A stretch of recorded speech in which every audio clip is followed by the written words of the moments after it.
Hello, crafty friends, and welcome back. I have another layout for Scraptember, and today's prompt is 12 by 12 pattern. And so this is a paper from the Kaleidoscope collection by 49 and Market.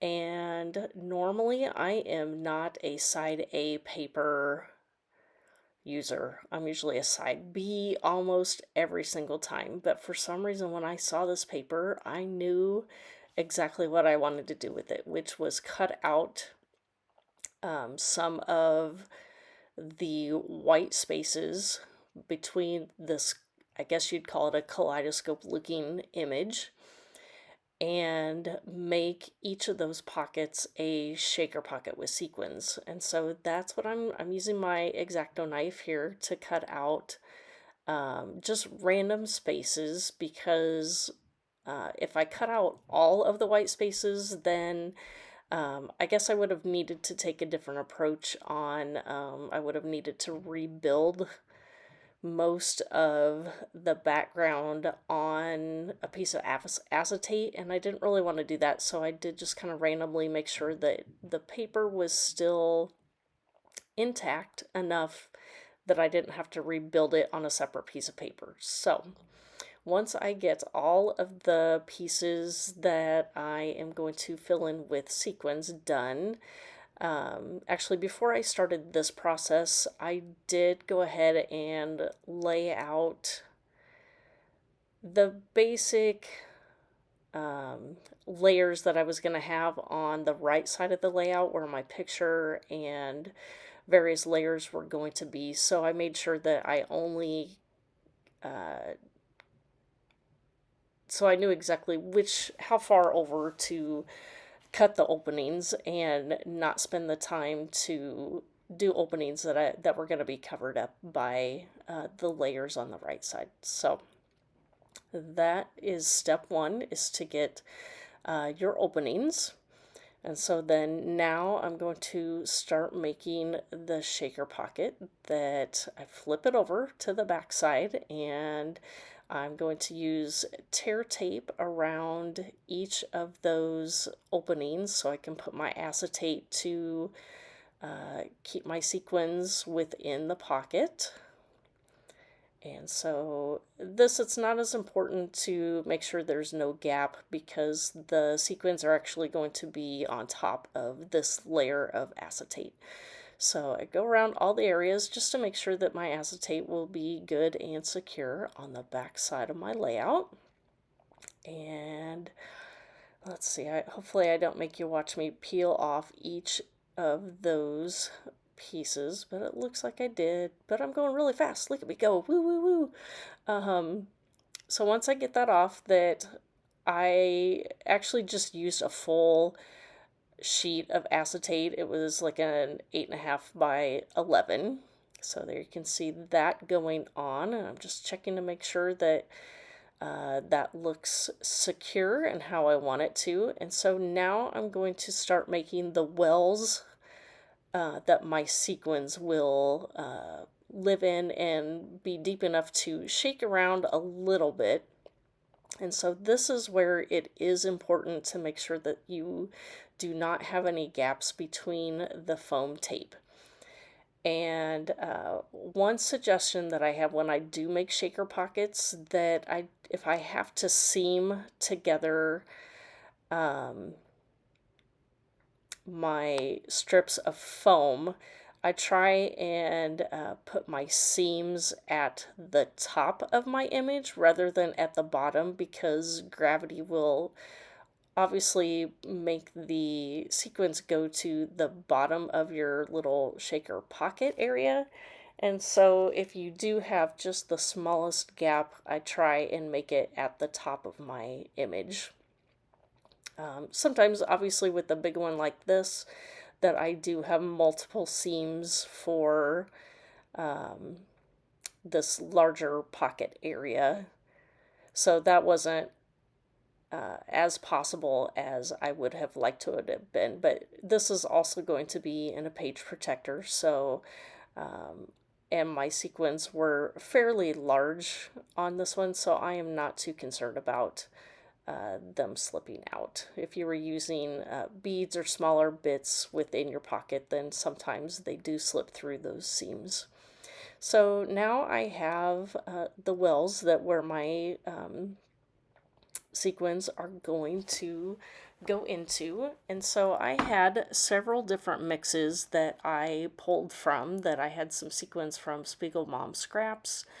I had some old Christmas ones from possibly from Hip Kit. And then just sequins I have purchased from my local scrapbook store. I got 2 sequin packages in my Spellbinders advent calendar last year. I think the peachy colored ones come from that.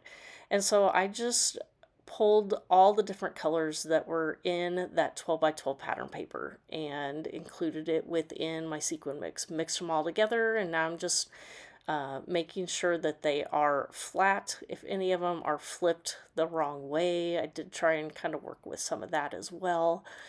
And just making sure that they are flat and that it's almost completely full, but not quite. So they do move around in there, but not a lot.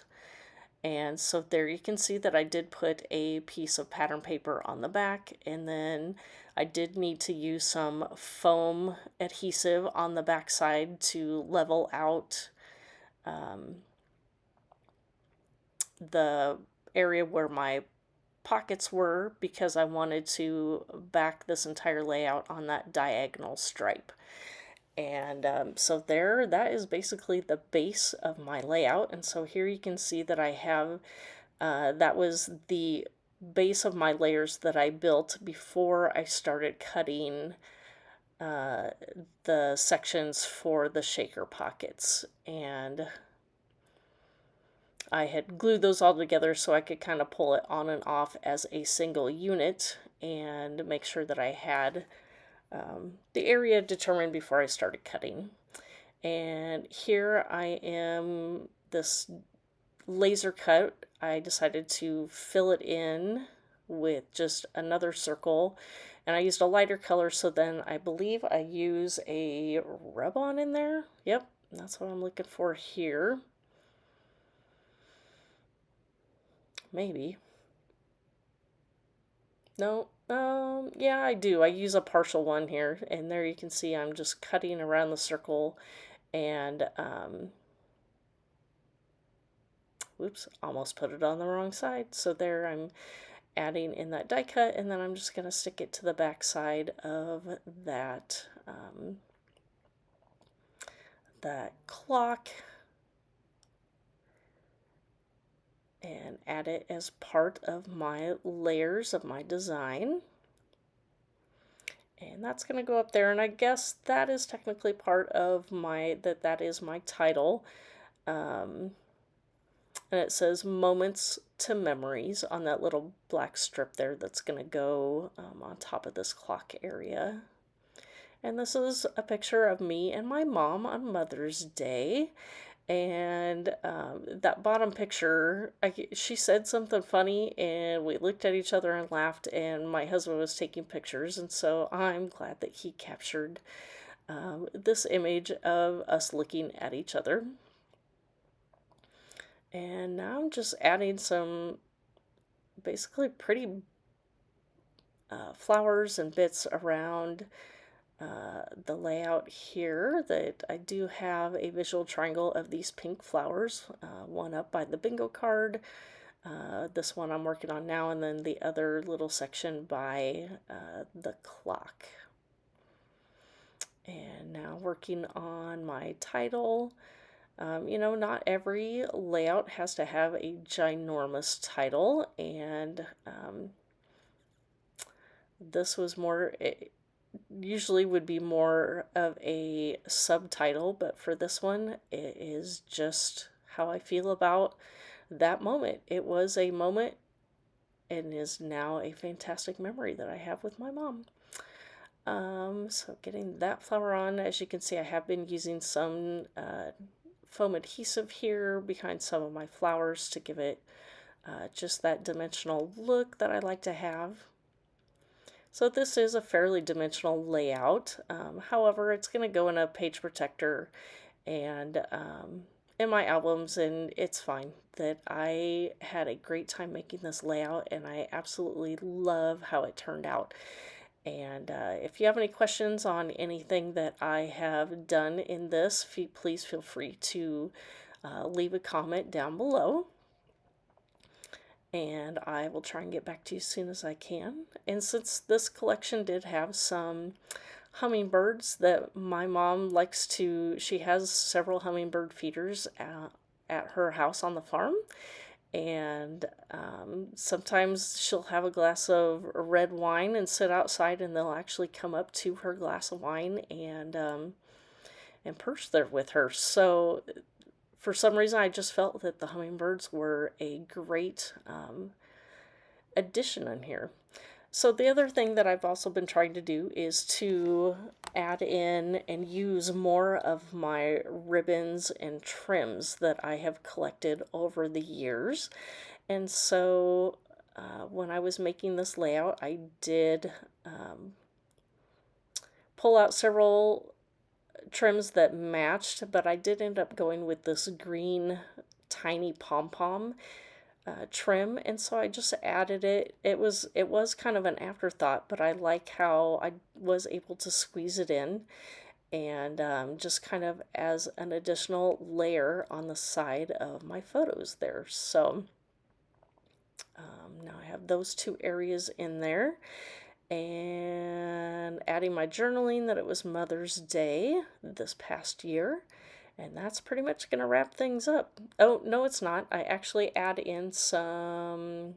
Do I add in some of these? No, I think I'm checking to see if I want to add anything, and I do add a few little enamel hearts here, and that's going to wrap it up. So thanks for stopping by. I will have some close-up shots here coming up at the end of the video, and I do also post those on Instagram, Pinterest, and since this one is using 49 a Market, I will also post it on their Facebook page as well. So if you want to see other ideas from other creators, that go check that out. 49 a Market Fans is that page. And thanks for stopping by. We'll see you next time. Bye.